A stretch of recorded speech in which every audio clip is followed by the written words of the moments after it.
secteur de l'économie mixte locale, sous format, on en a 1400 qui sont sous les différentes formes juridiques, SEM traditionnel, la SPL et la CEMOP. Et en comptant les filiales de SEM, on arrive à peu près à 2000 entreprises aujourd'hui, qui, pour les filiales, sont souvent actives à la fois dans la gestion, l'exploitation d'équipements, mais aussi en copromotion immobilière, par exemple. Voilà.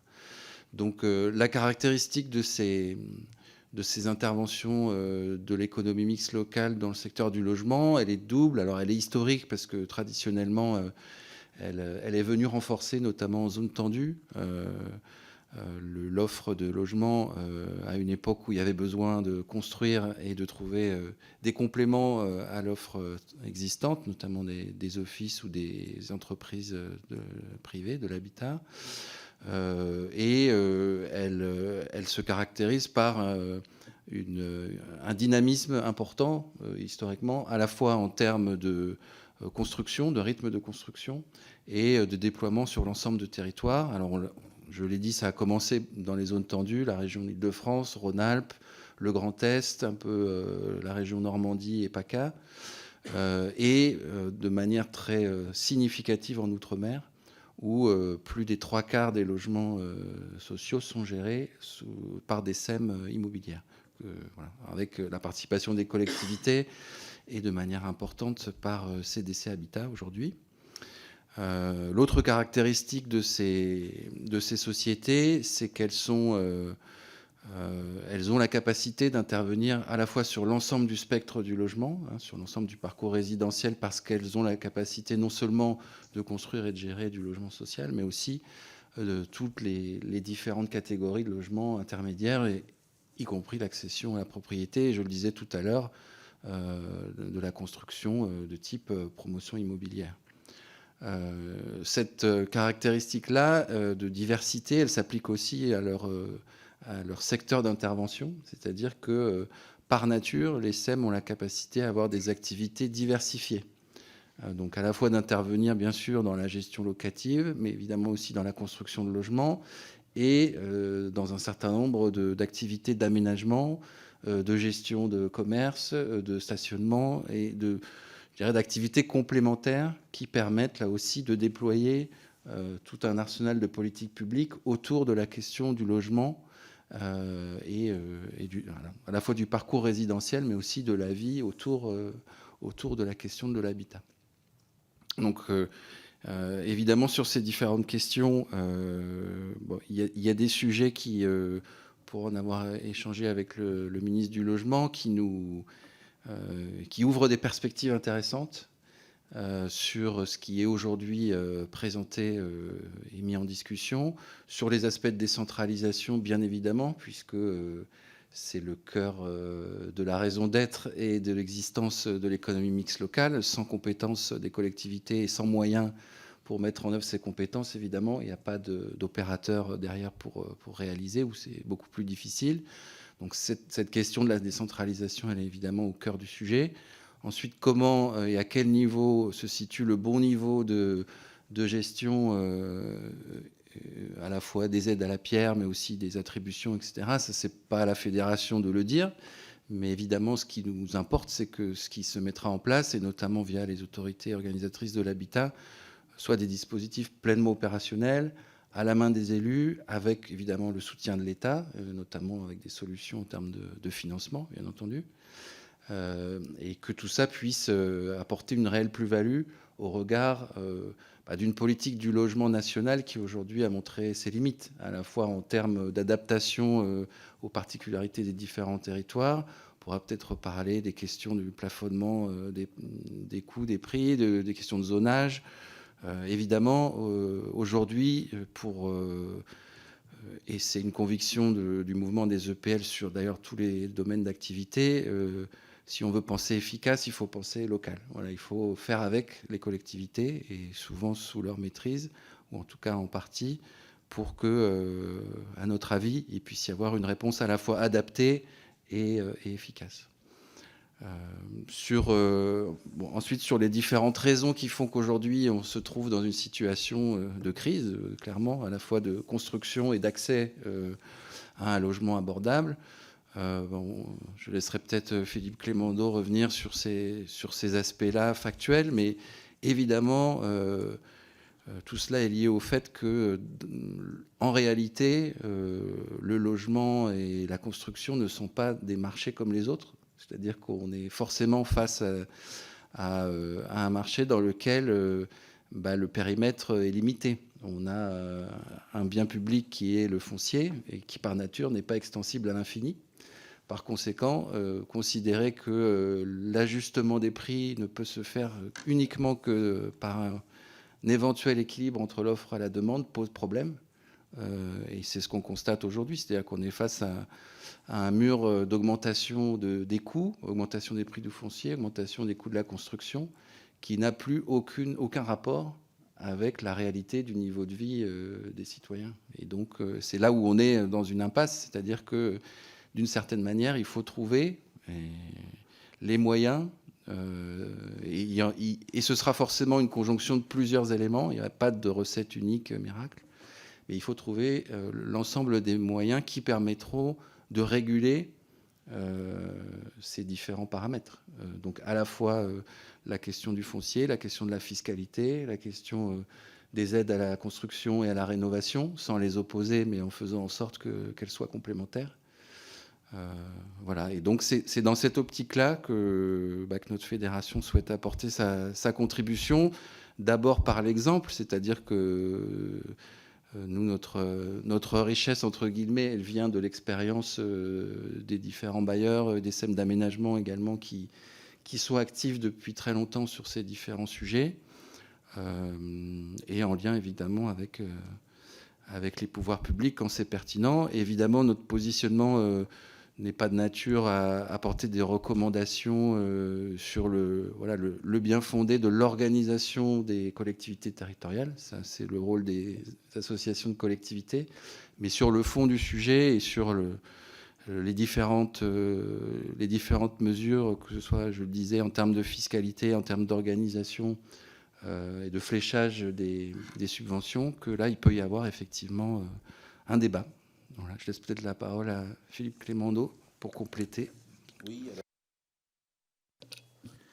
sur la partie purement économique, bon, c'est vrai qu'aujourd'hui, quand on monte des opérations de construction, je vais d'abord reparler de construction, je prendrai la réhabilitation après, c'est de plus en plus difficile d'équilibrer les opérations, y compris sur, j'allais dire, les PLAI, les plus, les PLS, mais ça, on le sait tous très bien, et les circonstances font que le fait de faire ce qu'on a fait quand même pendant des années, c'est-à-dire de faire des opérations en silo, c'est-à-dire on travaillait produit par produit.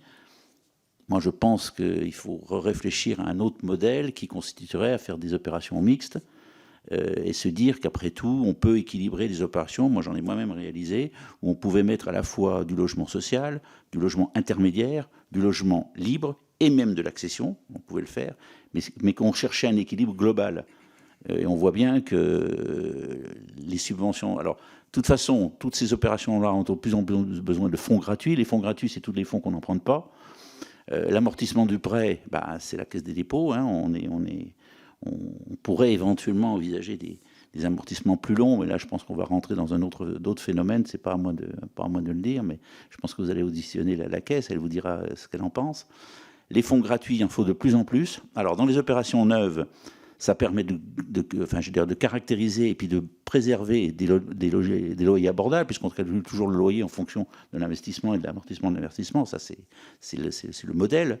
Après, si on ne trouve pas d'autres sources de financement, ça va être compliqué, de plus en plus. D'autant que le foncier est de plus en plus rare, de plus en plus cher, ça j'ai pas besoin de vous faire l'affirmation, mais aussi que l'acceptabilité de ces opérations-là est de plus en plus difficile dans les collectivités.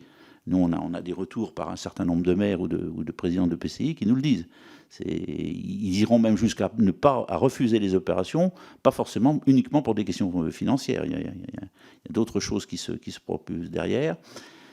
Si on parle de zéro artificialisation nette, sur un même foncier, on ne va pas pouvoir densifier au maximum, puisqu'on a un côté équilibre global. Alors, il faut voir géographiquement sur quel équilibre on va. Est-ce qu'on fait l'équilibre du ZAN sur le territoire communal, sur le territoire de l'EPCI, à plus grande maille. Ça, moi, là, j'ai pas d'avis parce qu'on n'a pas de retour d'expérience pour le moment, mais on voit bien qu'à un moment ou à un autre, on fera du R+3, on fera pas du R+5. Et puis ça, c'est des logements en moins. C'est assez basique ce que je dis, mais ça risque de se terminer comme ça. Sur la réhabilitation, alors la réhabilitation, on a quand même un mur d'investissement avec la rénovation énergétique. On n'y échappera pas. On ne pourra pas y échapper. Moi, je suis moi-même dans des groupes de travail au Conseil national de l'habitat et on réfléchit à un certain nombre de sujets. Bon, c'est sûr qu'on a beaucoup travaillé cet été sur la fiabilité des DPE. On pense qu'il y a quand même pas mal de choses à améliorer. Malgré tout, la prescription de travaux qui est derrière, elle existe. Moi, je pense qu'il y a des sujets de filière sur la rénovation énergétique. Il y aura des sujets de filière, même si on a des méthodes, on va dire des process qui permettent, je pense, d'aller plus loin, puisqu'on a quand même les contrats de performance énergétique avec des sociétés de tiers-financement dont les SEM peuvent intervenir en tant que tels, ce qui est assez récent, ce qui devrait nous permettre normalement en partie de financer la rénovation énergétique à partir des économies d'énergie faites. Mais malgré tout, faut pas se leurrer. Moi, je pense qu'il y a deux sujets. La rénovation énergétique, on la passera sur les bases étiquettes, c'est-à-dire les G, les F, jusqu'au E. Après, ça va être un tout petit peu plus difficile d'upgrader le niveau. En revanche, on a un énorme sujet derrière, et ça, l'USH vous le dira, c'est la décarbonation du parc. Aujourd'hui, 52% des logements sociaux sont chauffés au gaz. Et si aujourd'hui vous demandez à RTE de passer tout ça en chauffage électrique, ils n'ont pas la puissance. Ils ne l'ont pas. En tout cas, pas disponible, j'allais dire, dans les 5 années qui viennent. Après, peut-être avec des plans d'autres plans d'investissement sur les réseaux électriques, on peut peut-être l'imaginer. Donc on a un vrai sujet de ce côté-là. Donc ça, il ne faudrait pas que ça vienne en arbitrage par rapport à la construction neuve, parce que c'est ce qui est en train de se passer. La dégringolade de l'investissement des bailleurs sociaux n'est pas que liée au coût de travaux, au coût du foncier. C'est vrai, les coûts ont été renchéris. Mais il y a aussi un moment qu'il faut arbitrer entre rénover son parc, et le parc est important, il est parfois très ancien à certains endroits, on a encore de gros besoins parfois. Et puis, il y a des... Alors moi, nous, on a des exemples un petit peu atypiques avec les SEM qui sont à Paris, puisqu'on nous avons la RIVP et Logician, qui sont des gros bailleurs parisiens. C'est très compliqué de faire une rénovation complète dans un immeuble parisien. Vous voyez ce que je veux dire. Là, on arrive à des niveaux de coûts où on peut commencer à se poser la question entre le coût de la rénovation et le coût du neuf. Voilà, moi, c'est surtout sur les aspects économiques... Si je suis à votre disposition.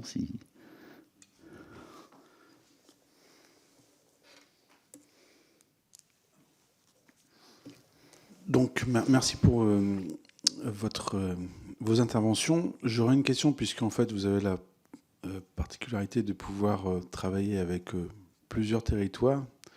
Et donc, il y a peut-être, au sein des différents territoires pour lesquels vous travaillez, des amorces de solutions, ou dans tous les cas d'actions qui fonctionnent, justement, notamment sur tout ce qui est parc pour la réhabilitation, sur la vacance, sur comment dire, justement des outils qui ont permis de pouvoir avoir un résultat convenable. Et ça, je pense que c'est ça aussi la particularité de ce qui sortira demain, c'est de tenir compte des spécificités de chacun des territoires.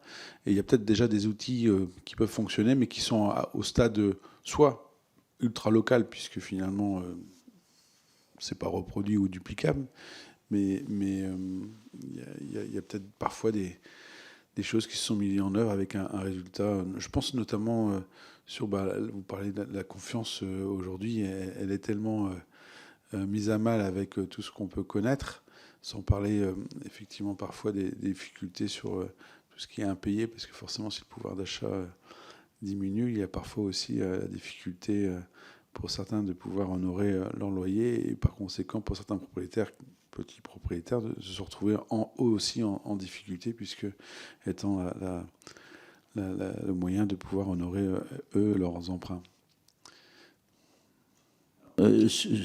bon, moi je vais en parler d'autant plus facilement parce que j'ai été directeur des aides à la CGLS dans un temps ancien, donc je connais un petit peu le tissu des bailleurs sociaux. Contrairement à ce qu'on croit, les impayés, alors les impayés sont en train de légèrement augmenter, mais pas tant que ça. Rappelez-vous que pendant le Covid, on n'a pas eu de problème. On n'a pas eu de grosses masses d'impayés. On a eu parfois des gens qui ont payé en retard, mais on n'a jamais eu vraiment de... Alors, bon, le logement social, on connaît un petit peu on connaît les choses. Les gens sont quand même... Bon, l'accompagnement social existe. Hein, je veux dire, les bailleurs ne laissent pas faire. En général, ils interviennent au premier incident. Ils ne laissent pas la dette s'accumuler. Bon, là, de ce côté-là, je pense qu'ils sont plutôt... on est plutôt vertueux. En revanche, on a un gros sujet, et ça, il ne faut pas qu'on le lâche, c'est que l'ennemi du bailleur social, c'est la vacance. Je suis d'accord avec vous. Ça peut être terrible. Il y a des territoires où, à un moment, le prix du loyer social est quasiment au même niveau que le prix du loyer libre. Là, c'est fini. Là. Je veux dire, là, quand vous en êtes là, c'est terminé. Hein. Ça veut dire qu'il n'y a plus qu'un système de concurrence. Et puis, il y a aussi le sujet, alors ça, je ne sais pas si c'est pas un peu polémique, mais... je vais quand même le faire, du desiderata de ne plus aller en collectif et j'allais dire l'appétence pour la maison individuelle. Ça, on a dû vous en parler déjà, donc je ne vais pas remettre ça sur le tapis. C'est sûr que... alors la coopération interbailleurs, ça marche. Hein. Ça marche plutôt pas mal. Les regroupements qui ont été faits dans le cadre de la loi Elan, que ce soit des groupements horizontaux ou des groupements verticaux, alors ça fonctionne. Ça marchait, ceci dit, ça marchait déjà avant. Hein. Bon, ça a été un peu mieux formalisé. Je crois que quand vous avez 3 ou 4 bailleurs qui sont sur un territoire, ils ont quand même intérêt, je dis un territoire, c'est un département en gros, hein, ils ont intérêt à travailler ensemble. Parce que sinon, là en plus, s'il commence à se faire la concurrence, c'est foutu. c'est pas le but. On est quand même dans une mission d'intérêt général, donc il faut quand même remettre les choses. J'allais dire, il faut peut-être remettre un peu le locataire au centre du débat, quoi. Ça, c'est peut-être un peu important aussi. Alors c'est vrai que sur les publics fragiles, les jeunes actifs, là, il y a probablement des choses à inventer. L'intergénérationnel... ça marche plus ou moins bien. Je ne sais pas si on vous en a déjà parlé. C'est pas. Il y a des expériences qui fonctionnent, mais c'est ce que vous disiez, c'est du local. C'est à l'initiative de celui qui propose, mais il n'y a pas vraiment d'outils pour pouvoir justement inciter à ce que ça puisse se généraliser. Il y a des projets qui réussissent. Il ne faut pas non plus, faut pas jeter le bébé avec l'eau du bain, comme on dit, mais c'est vraiment effectivement souvent des initiatives locales. Moi, j'en ai quelques-unes en tête où ça peut très bien fonctionner. Après, il y a un sujet qu'on va prendre de plein fouet, c'est le vieillissement de la population. Et ça, c'est clair qu'on ne mettra pas les 3/4 des gens dans les EHPAD. C'est juste pas possible.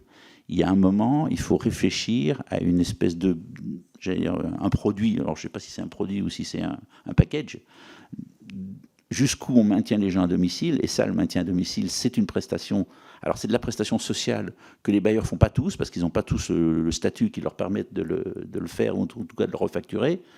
Ça, c'est un petit peu dommage.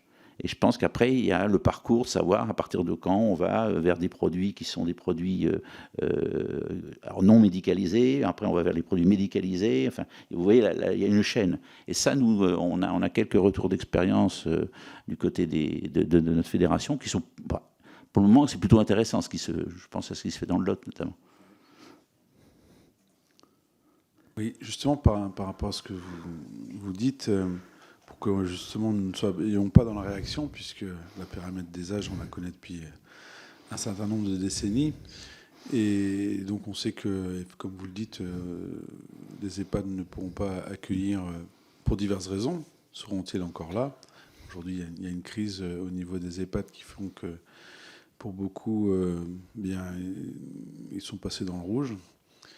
Et qu'aujourd'hui, les solutions apportées ne permettront juste que peut-être d'effacer qu'une partie de l'ardoise, mais ils se heurteront à d'autres problématiques l'année prochaine et les années suivantes. Et donc l'offre, justement, à destination de nos seniors n'est pas présente, ou juste laissée à l'initiative de quelques-uns, selon la volonté de personnes ou de territoires. Et est-ce que vous, justement, par rapport à cette problématique de logement senior. Avez-vous déjà eu une réflexion pour anticiper, créer des produits qui permettraient d'atteindre les objectifs de reloger nos seniors? Parce que finalement, lorsqu'on parle du parcours résidentiel, des logements qui ne sont pas libérés puisque pas d'offres, et donc les gens restent dans leur logement, même s'il est devenu inadapté à leur état de santé, ce sont autant de logements qui ne permettent pas à des jeunes actifs de s'installer sur des territoires, et parce qu'il n'y a pas l'offre, tout simplement, dans les centres-bourgs. Et je pense que là, il y a forcément un électrochoc à avoir pour qu'on soit vraiment... puis d'ailleurs, les années passent, et donc du coup, le problème se rapproche de plus en plus, mais par contre, il n'y a toujours pas d'offre. Et est-ce que vous avez des propositions qui, ainsi, non seulement donneraient des perspectives en matière d'offres seniors, mais surtout des logements qui se libéraient à l'heure où on a un problème de roulement? C'est aussi une solution de pouvoir apporter une nouvelle offre, de libérer des logements pour nos actifs, pour nos familles, et ainsi libérer des logements dans le parc locatif, parce que les gens ne peuvent pas avoir accès à d'autres types de logements. Et le taux de rotation dans le logement social est faible. Il est devenu très faible, mais dû à toutes ces raisons, quoi.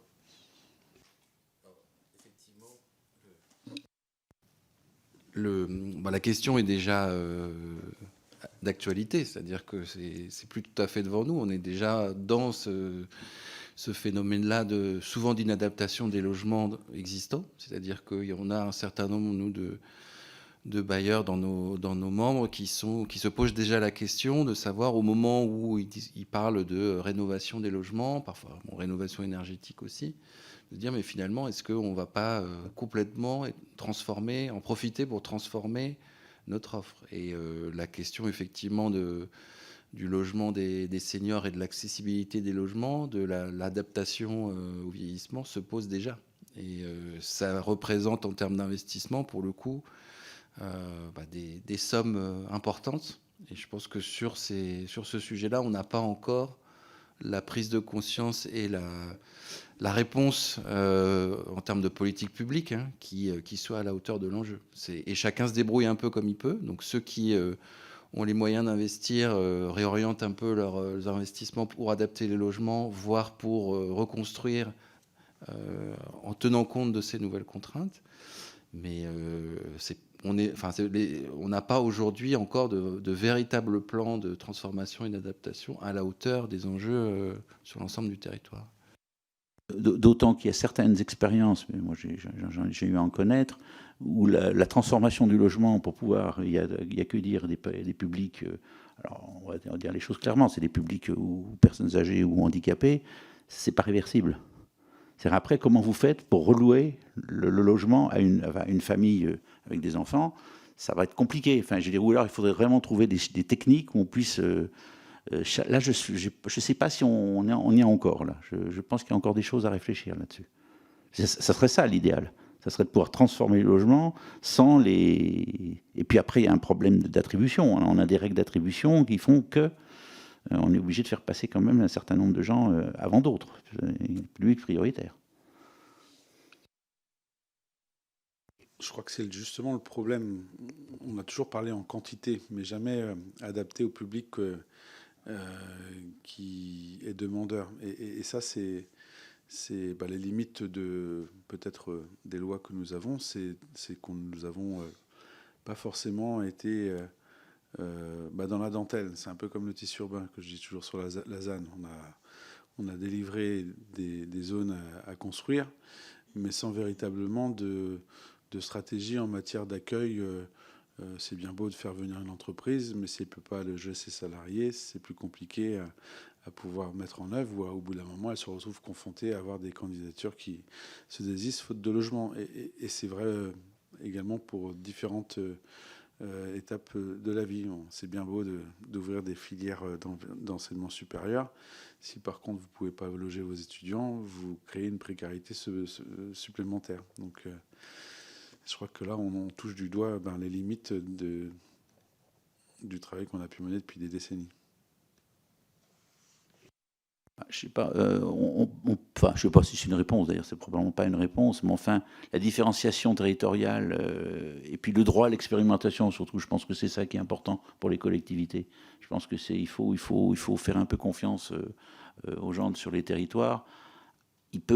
Enfin, je suis désolé, mais il y a des gens qui peuvent trouver des choses que nous, aujourd'hui, même dans une si belle enceinte, on ne sortira pas. Enfin, je veux dire, il y a quand même l'expérience terrain qui est marquante. Après, nous, on a l'avantage d'avoir les gens. On voit nos ultramarins qui, eux, font des fois un petit peu dans les choses un peu à part, mais c'est pas forcément mauvais, l'expérience ultramarine.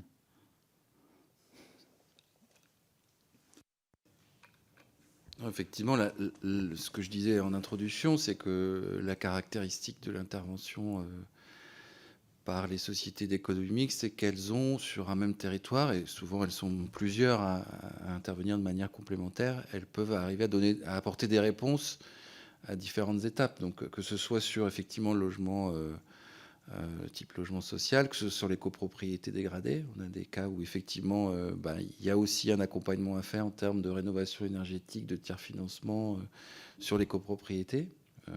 Pour lesquels les propriétaires peuvent avoir aussi des problèmes de solvabilité et de moyens pour engager les travaux.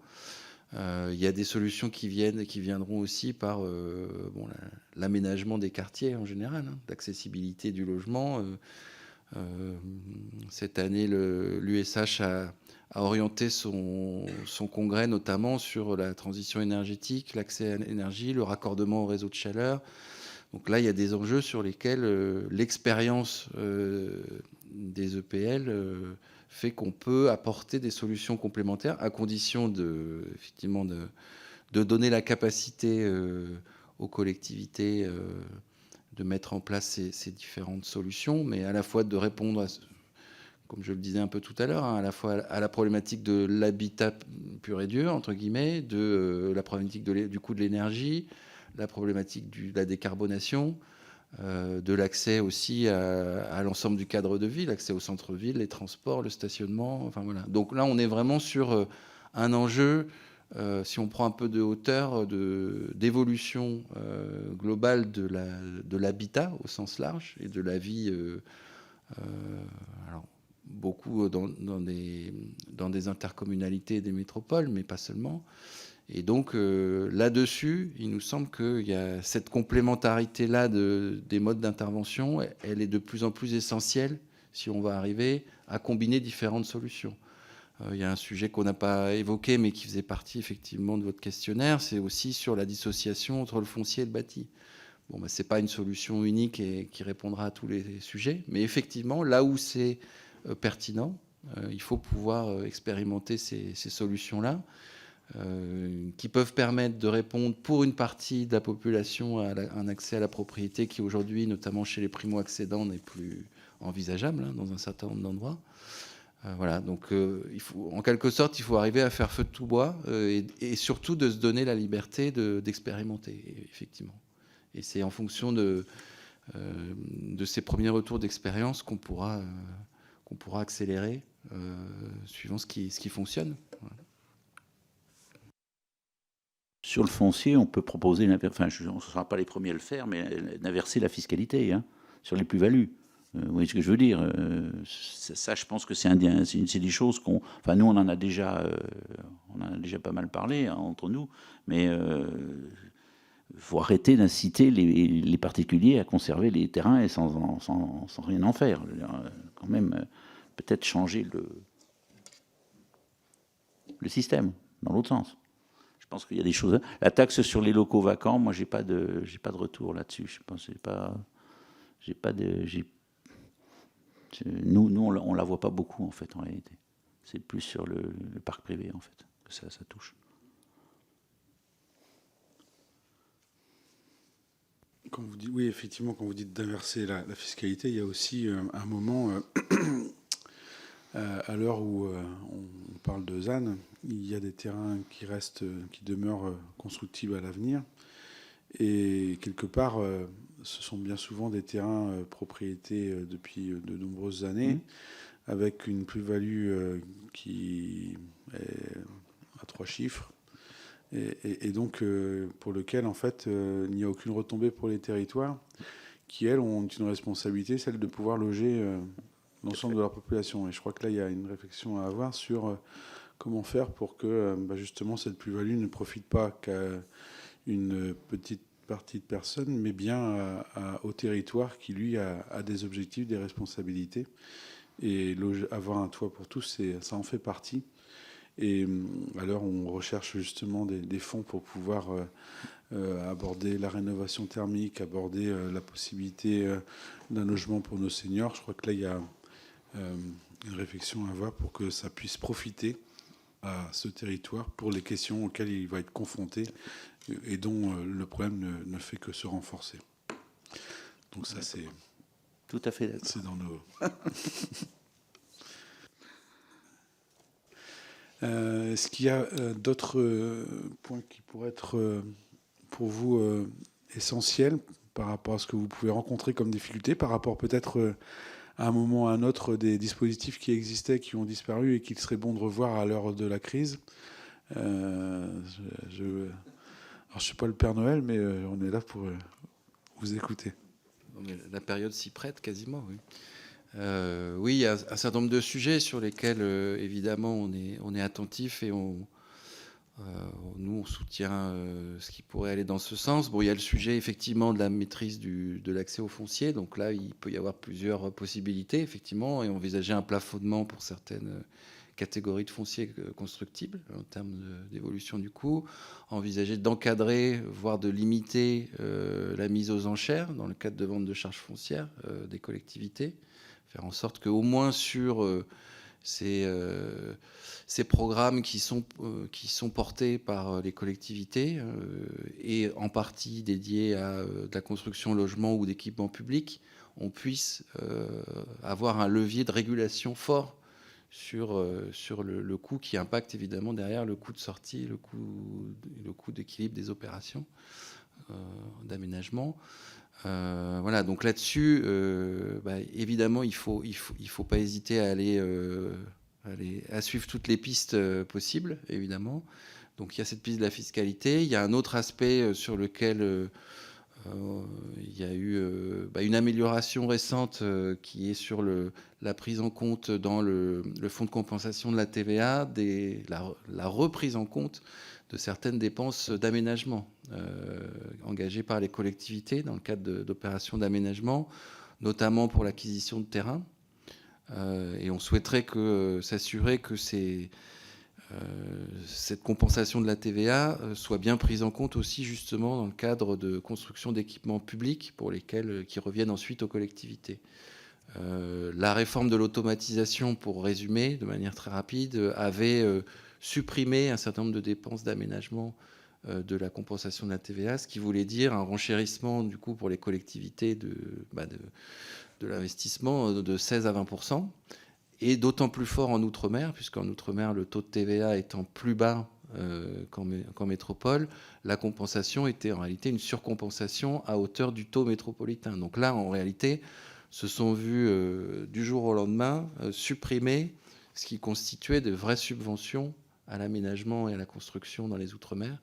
Et ça, pour le coup, c'est des éléments essentiels à la fois, évidemment, de rentabilité des projets, mais aussi de visibilité dans le temps. C'est-à-dire quand une collectivité se lance dans un programme d'aménagement, ça dure 10 ans, ça dure 10 ans, parfois plus.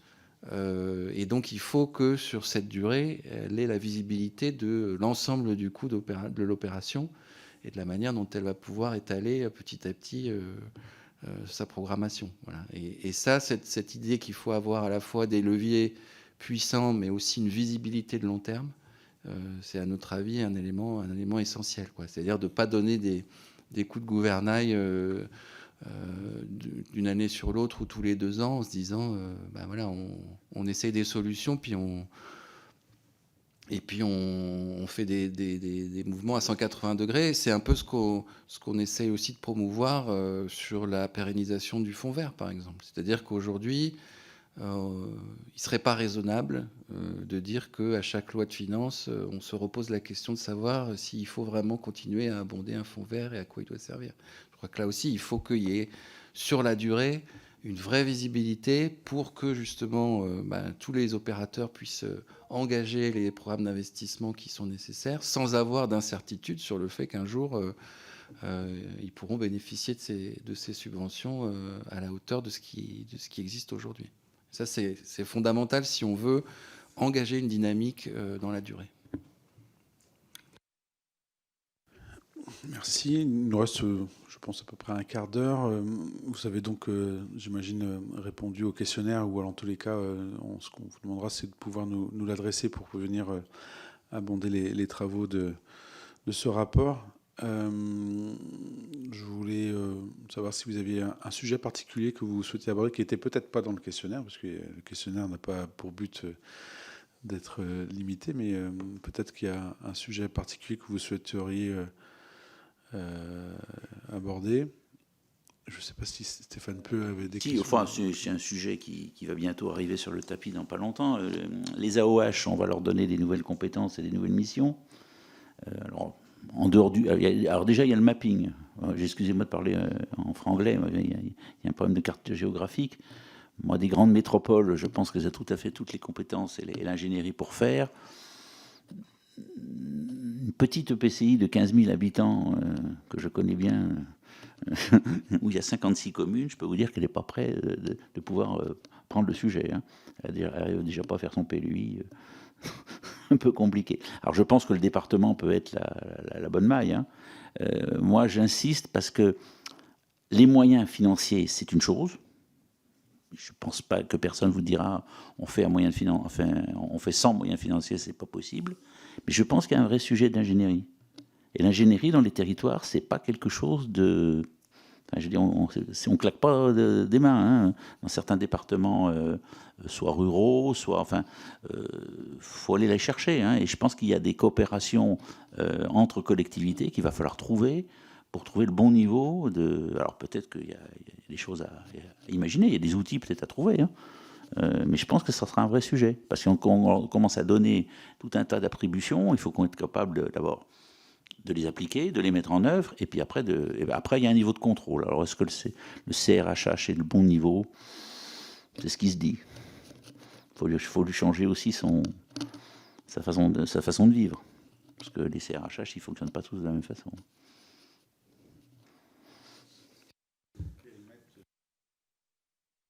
Ah oui, effectivement. Effectivement, en fonction du périmètre régional, c'est pas tout à fait la même chose. Oui, ce sujet de l'accès à l'ingénierie, il est effectivement fondamental. On l'a vu et on continue à en parler dans le cadre des différents programmes qui ont été lancés hein, sur Action Cœur de Ville, Petite Ville de demain, Village d'avenir, etc. On voit qu'aujourd'hui, même quand dans certains cas on met à la disposition notamment des petites communes hein, des enveloppes pour recruter des chargés de mission, en fait, elles ne trouvent pas, puisque il faut attirer des gens, il faut les convaincre de venir habiter sur place. Et donc, c'est pas toujours là que c'est le plus attractif. Et dans ces cas-là, il faut évidemment penser à des combinaisons d'interventions qui peuvent passer par un appui par l'ANCT, qui le fait aujourd'hui de manière importante, par des SEM effectivement départementales qui peuvent avoir l'ingénierie pour venir soutenir les projets et commencer d'ailleurs par rédiger les cahiers des charges. Voilà, on commence par la base hein, des communes qui n'ont pas les moyens de le faire tout seuls. On a des exemples de ces sujets-là, hein, de réussite, notamment dans la Nièvre, par exemple. On a une SEF départementale, département rural, qui intervient, y compris aux côtés de petites communes.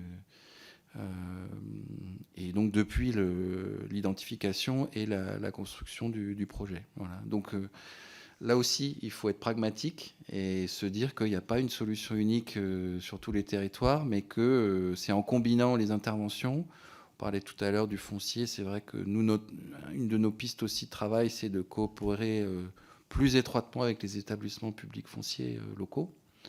C'est déjà le cas ponctuellement, mais on pense qu'il y a encore une marge de progression pour que dans la gestion justement et le portage long du foncier, il puisse y avoir une combinaison d'actions entre les opérateurs qui gèrent, qui construisent, qui aménagent, et les établissements publics qui ont cette visibilité justement et cette capacité à porter le foncier sur le long terme.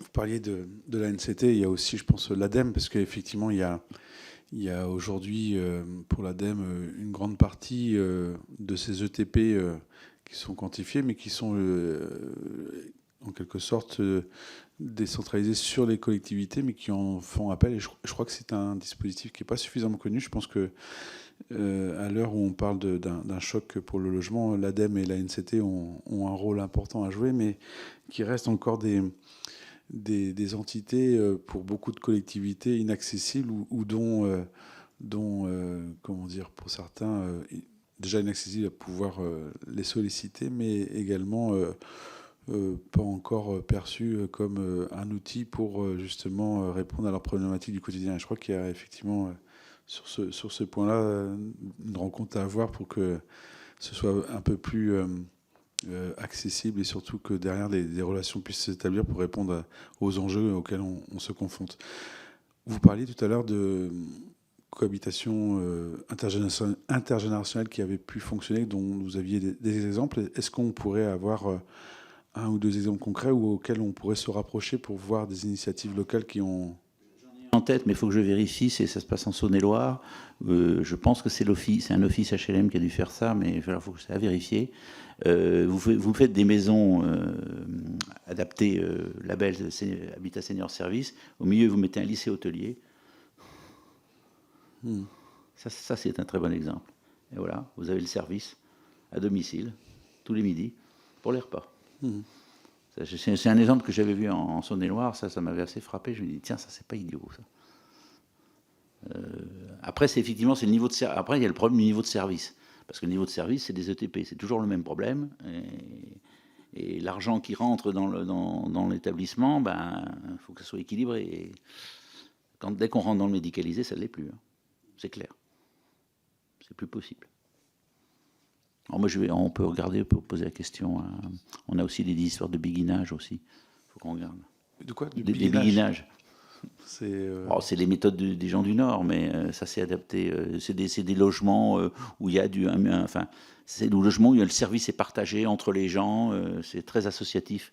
Oui, j'ai une façon de montrer, parce que moi j'étais maire d'une commune pendant 9 ans et effectivement j'ai eu une situation ainsi, c'est-à-dire que c'est une résidence intergénérationnelle, enfin c'est le process, hein, ils essayent de s'implanter un peu partout maintenant, c'est d'ordre associatif, c'est des étudiants qui ont un loyer minoré par rapport aux services qu'ils apportent aux personnes âgées et qu'ils vont faire les courses et tout ça, et même, il y a même à disposition jusqu'à la voiture électrique pour pouvoir que l'étudiant se déplace et aille faire les courses également. Et donc, il y a des choses avec aussi des espaces communs pour pouvoir recevoir la famille. Enfin, voilà, il y a des modèles, mais c'est vrai que c'est souvent dû à des initiatives personnelles ou locales. Et c'est là où ils sont à la recherche ensuite de financement pour pouvoir justement assurer l'équilibre de l'opération.